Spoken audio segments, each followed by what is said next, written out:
Hello नमस्कार दोस्तों, welcome to QS column.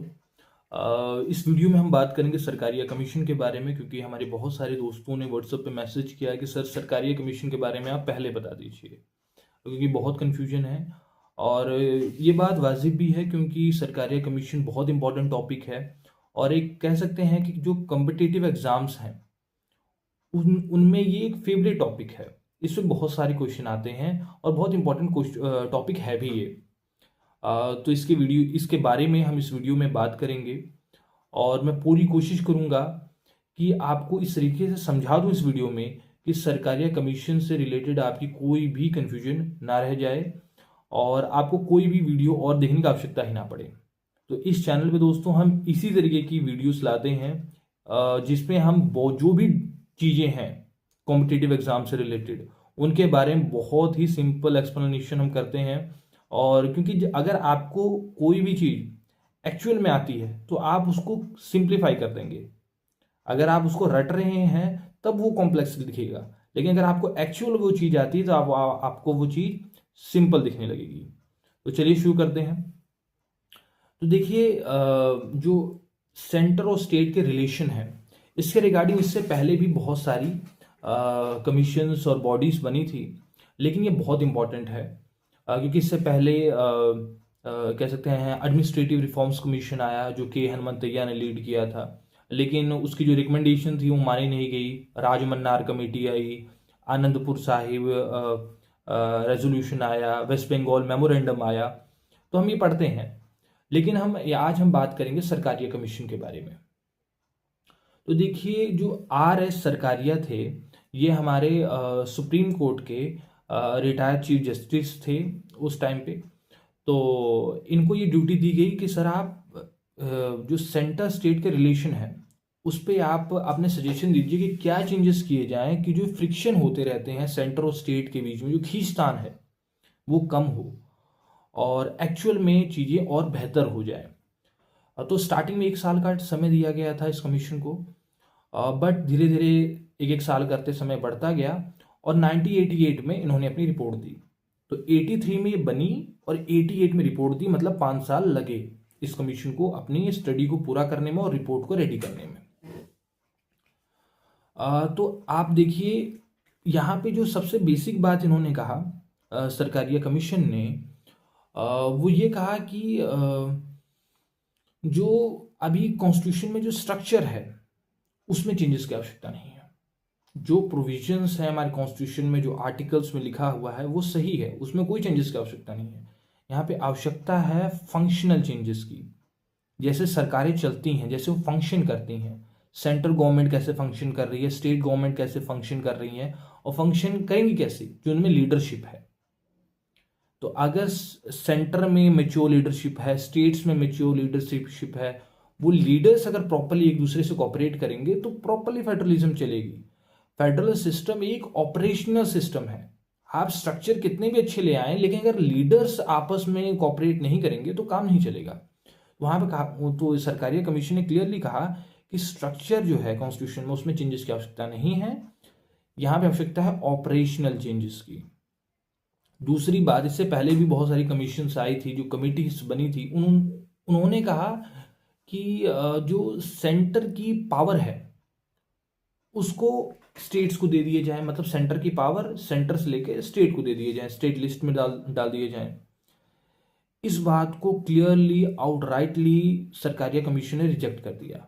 उन्होंने कहा कि स्ट्रॉन्ग सेंटर की हमारे देश को आवश्यकता है नेशनल इंटेग्रिटी और सिक्योरिटी के लिए।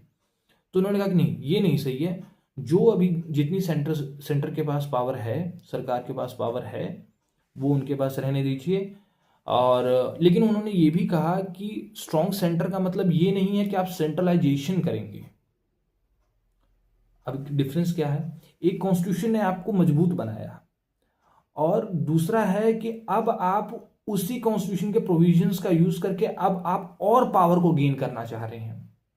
तो जो कॉन्स्टिट्यूशन ने आपको जैसा बनाया है सरकार को, आप वैसे रहिए और मत पावर इकट्ठा कीजिए, सेंट्रलाइजेशन और मत बढ़ाइए। इसमें दोनों में डिफरेंस है।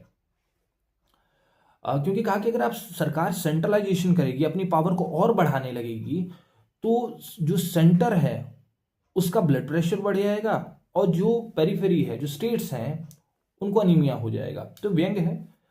ये सरकारिया कमीशन ने कहा कि अगर आप और भी जितनी पावर है कॉन्स्टिट्यूशन ने दी है वो बहुत है आपके लिए, उससे आपका बहुत अच्छे से काम चल जाएगा, और पावर बढ़ाने की आवश्यकता नहीं है।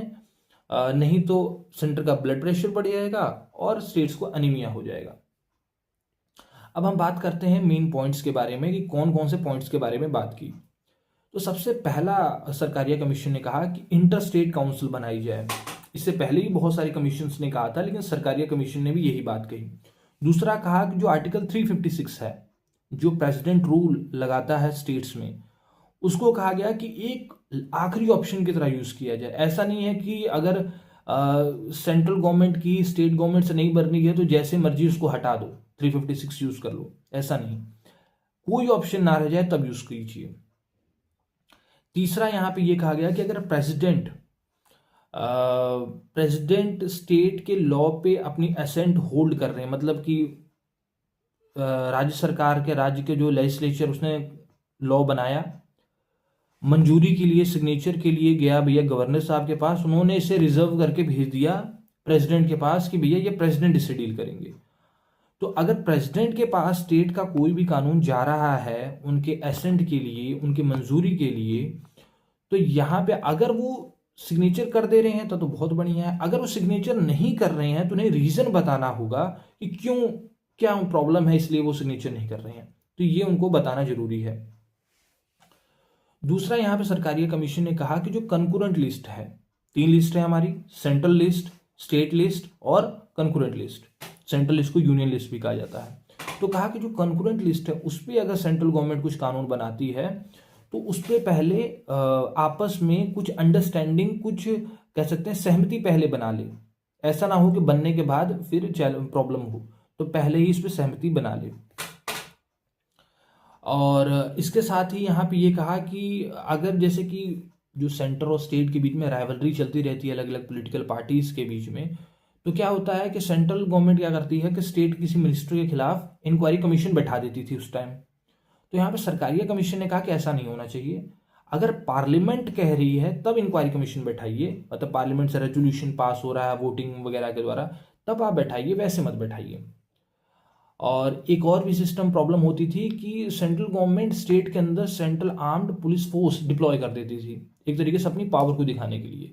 तो वहां पे ये भी कहा गया कि नहीं, ये तब अगर आप इसको डिप्लॉय करना चाहते हैं तो एक बार स्टेट से कंसल्ट जरूर कीजिए, कंसल्ट करेंगे तो ये डिजायरेबल है।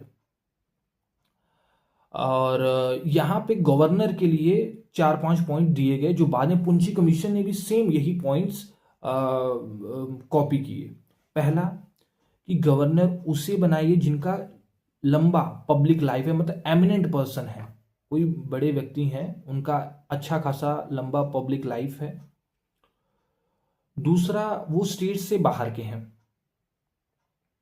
तीसरा, जो पॉलिटिक्स है उससे उनका कोई बहुत ज्यादा लेना देना नहीं है, नॉन पॉलिटिकल व्यक्ति हैं, और खासकर लोकल पॉलिटिक्स से।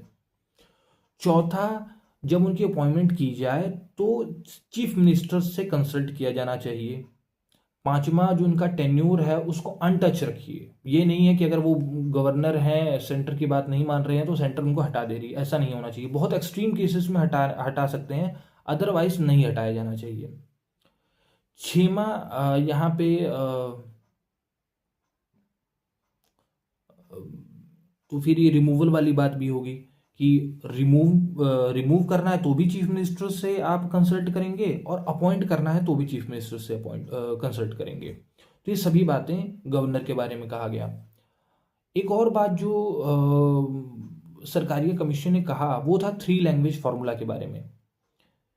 जो 3 लैंग्वेज फार्मूला है कि जैसे कोई स्टेट है, उस स्टेट की एक होगी इंपॉर्टेंट प्रोमिनेंट लैंग्वेज, उस लैंग्वेज को स्कूल में पढ़ाया जाए। दूसरा है इंग्लिश को पढ़ाया जाए, और तीसरा हिंदी को पढ़ाया जाए, ताकि पूरे देश में कि हम एक कह सकते हैं ना कि ऐसी भाषा को हम डेवलप कर पाए जिससे देश के सभी लोग आपस में बातचीत कर सकें। तो 3 लैंग्वेज फार्मूला को प्रमोट किया जाए। राज्यसभा की जो पावर है उसको वैसे रहने दिया जाना चाहिए, इसमें कोई चेंजेस की आवश्यकता नहीं है। आर्टिकल 3 का जो प्रोविजन है जिसमें स्टेट्स को के नाम चेंज किए जाते हैं, स्टेट्स को छोटा बड़ा है ना, बाउंड्रीज चेंज की जाती हैं, उसमें भी जो प्रोविजंस है सेम रहने दीजिए, कोई उसमें चेंजेस की आवश्यकता नहीं है। तो ये सारी चीज़ें थी जो सरकारिया कमीशन ने कही।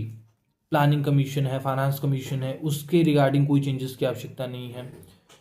तो आप समझ सकते हैं कि इन्होंने फंक्शनल चीज़ों के बारे में काफ़ी बातें की और बाद में सरकारिया कमीशन की बहुत सारी बातों को माना भी गया।